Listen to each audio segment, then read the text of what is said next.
ધામનો ભવ્ય કાયાકલ્પ થવાનો છે। યાત્રાધામ વિકાસ બોર્ડ દ્વારા ₹76 કરોડના ખર્ચે મંદિરના નવીનીકરણ અને વિકાસ કાર્યો પૂરજોશમાં ચાલી રહ્યા છે। પ્રથમ ફેઝનું અંદાજે 60% કામ પૂર્ણ થઈ ગયું છે। હવે બીજા ફેઝમાં મંદિર પરિસરના 500 મીટર વિસ્તારનો વિકાસ, આધુનિક યાત્રિક ભવન, નવી પાર્કિંગ વ્યવસ્થા અને બાંધલિયા તળાવનું બ્યુટિફિકેશન કરવામાં આવશે। તળાવ ખાતે વોકવે સહિતની સુવિધાઓ વિકસાવવામાં આવતા માઈ ભક્તો માટે શ્રી બહુચરાજી ધામ એ વધુ સુવિધાસભર અને આકર્ષક બનશે। બહુચરાજી માતાજી મંદિરનું નવીનીકરણનું કામ યાત્રાધામ વિકાસ બોર્ડ ગાંધીનગર દ્વારા ચાલુ છે, જેમાં 76 કરોડ રૂપિયાની ટેન્ડર મંજૂર થયેલ છે અને હાલ મંદિરનું 60% જેટલું કામ પૂર્ણ થયેલ છે। બીજા ફેઝમાં મંદિરના આજુબાજુના 500 મીટરના પરિસરનો વિકાસ કરવામાં આવશે, જેમાં યાત્રિકો માટે નવી સુવિધાઓ ઊભી કરવામાં આવશે, જેવી કે યાત્રિક ભવન, પાર્કિંગની નવી વ્યવસ્થાઓ, મંદિરની બાજુમાં આવેલ બાંધલિયા તળાવનો વિકાસ, ત્યાં વોકવે બનાવવા જેવી સગવડો ઊભી કરવામાં આવશે। હવે નજર કરીશું મહાવિનાશક ત્રાસદી પર।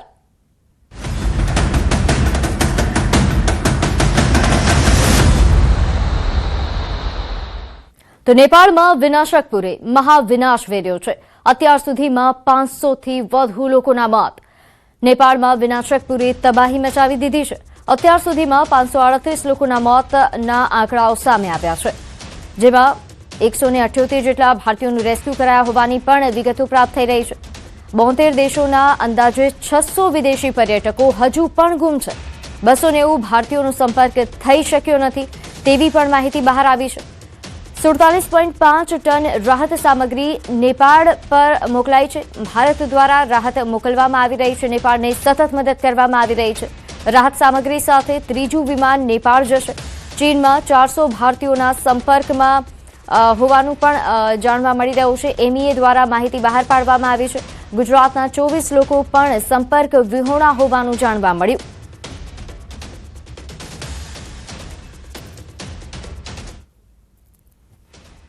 તારીખની ટૂર કરાવેલી હતી, એટલે 23 તારીખે નીકળાતા અને મુંબઈની એક ટ્રાવેલ એજન્સી હતી હિલ્સ એન્ડ ટ્રેલ્સ, એ લોકોના જે પાર્ટનર ખરા ત્યાં તે રિચા ટૂર્સ કરીને છે, એટલે એમની જોડે એ લોકો 26ની સવારે વહેલી સવારે 5:30 વાગે ત્યાં જે ઇમિગ્રેશન છે નેપાલ ચાઇના બોર્ડર પર ત્યાં પહોંચી ગયેલા હતા એ કોન્સ્યુલેટ પર। અને ત્યાંથી મારા મોટા બેને એમના હસબન્ડ જોડે 5:30 વાત કરી હતી, ફોન પર વાત કરેલી ને ભાઈએ જે ત્યાં કોન્સ્યુલેટ પર એ લોકોએ પાડેલા ફોટા અમારું જે ફેમિલીનું વોટ્સઅપ ગ્રુપ છે એમાં એમણે શેર કરેલા હતા। હવે એમણે જે શેર કરેલો એ છેલ્લો ફોટો 8 ને 10નો હતો ને પછી જે આ ફ્લડ્સ આવ્યા છે એ 8:30 પછી આવ્યા, એટલે હવે અમને ચિંતા એ છે કે હવે એ લોકો છે ક્યાં, એ લોકોની કોઈ ખબર મળી નથી। વોટ્સઅપના ફેમિલી ગ્રુપ દ્વારા સતત સંપર્કમાં જ હતા। જુદી જુદી જગ્યાના, જેમ કે કાઠમંડુમાં પણ એ લોકોએ સાઇટ સીઇંગ કર્યું હતું, એના ફોટોગ્રાફ્સ કે આજુબાજુ બીજી જગ્યાઓના ફોટોગ્રાફ્સ હતા અને 26મીની સવારનો પણ ફોટોગ્રાફ્સ છે એ રીતના। અને એમને પોતે પણ મીનાક્ષીબેને એમના હસબન્ડ સાથે સવારે 5:30 વાગે વાત કરી હતી, એટલે આમ સતત સંપર્કમાં રહેલા જ હતા, પણ એના પછીથી કોઈ જાતનો સંપર્ક થઈ શક્યો નથી। બધી જાતના પ્રયત્નો અમે કરી રહ્યા છીએ, પણ હજુ સુધી કોઈ એમના ખબર મળ્યા નથી। તો કૈલાસ માનસરોવર યાત્રાએ ગયેલા ગાંધીનગરના 3 લોકો નેપાળમાં સંપર્ક વિહોણા થયા।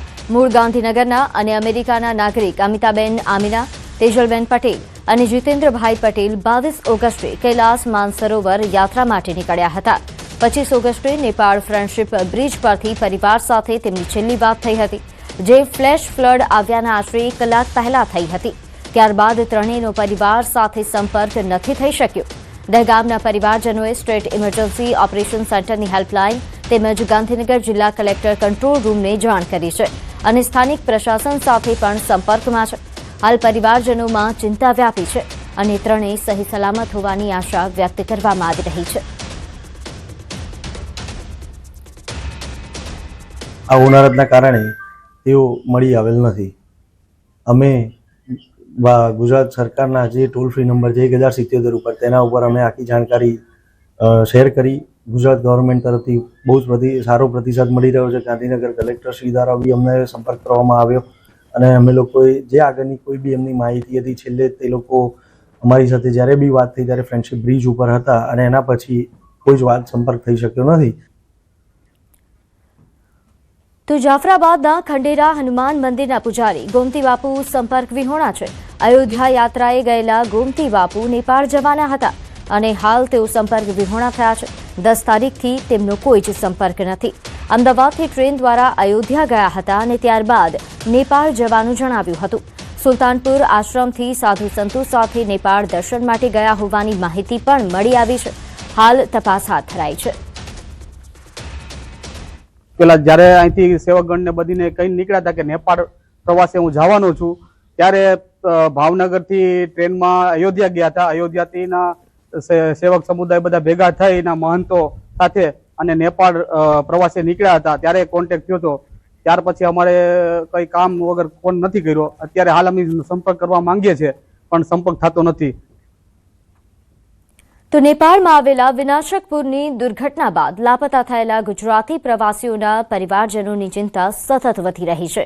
દુર્ઘટના બાદથી પરિવાર પોતાના સ્વજનોના કોઈ સત્તાવાર સમાચારની રાહ જોઈ રહ્યા છે. પરિવારજનો દ્વારા નેપાળના સ્થાનિક તંત્ર તેમજ ભારતીય અધિકારીઓનો સતત સંપર્ક કરવામાં આવી રહ્યો છે. પરંતુ હજુ સુધી લાપતા વ્યક્તિ અંગે કોઈ સ્પષ્ટ માહિતી મળી નથી. લાપતા વ્યક્તિના મોટા ભાઈ ધવલ રાવલે સરકારને શોધખોળ અને બચાવ કામગીરી વધુ ઝડપી બનાવવા માટે અપીલ કરી છે. તેમણે જણાવ્યું કે પરિવારને કામગીરી અંગે સમયસર અને સત્તાવાર માહિતી મળવી જરૂરી છે. નેપાળમાં પ્રતિકૂળ પરિસ્થિતિ વચ્ચે શોધખોળ ચાલી રહી હોવા છતાં સમય પસાર થતાં પરિવારની ચિંતા વધુ ઘેરી બની છે. પરિવારે ભારત અને નેપાળની સરકારને સંકલન કરીને લાપતા સ્વજનની શોધને પ્રાથમિકતા આપવા માટે વિનંતી કરી. નેપાળ પૂર દુર્ઘટનામાં અંદાજિત 12 થી 15 જેટલા ગુજરાતીઓ મિસિંગ એટલે કે ગુમ હોવાના અહેવાલ છે. હાલ અમારી સાથે ગાંધીનગર ખાતે ઉપસ્થિત છે એવા જ એક મિસિંગ પરિવારના અન્ય એક સભ્ય કે જેમનું નામ ધવલભાઈ છે. તેના ભાઈ તેના પરિવાર સાથે નેપાળ યાત્રા ઉપર ગયા હતા. ક્યારે ગયા હતા, શું બની સમગ્ર ઘટના, ક્યારે છેલ્લો કોન્ટેક્ટ થયો, તો તમારા વિશે વાત કરવા માટે અમારી સાથે ઉપસ્થિત છે ધવલભાઈ.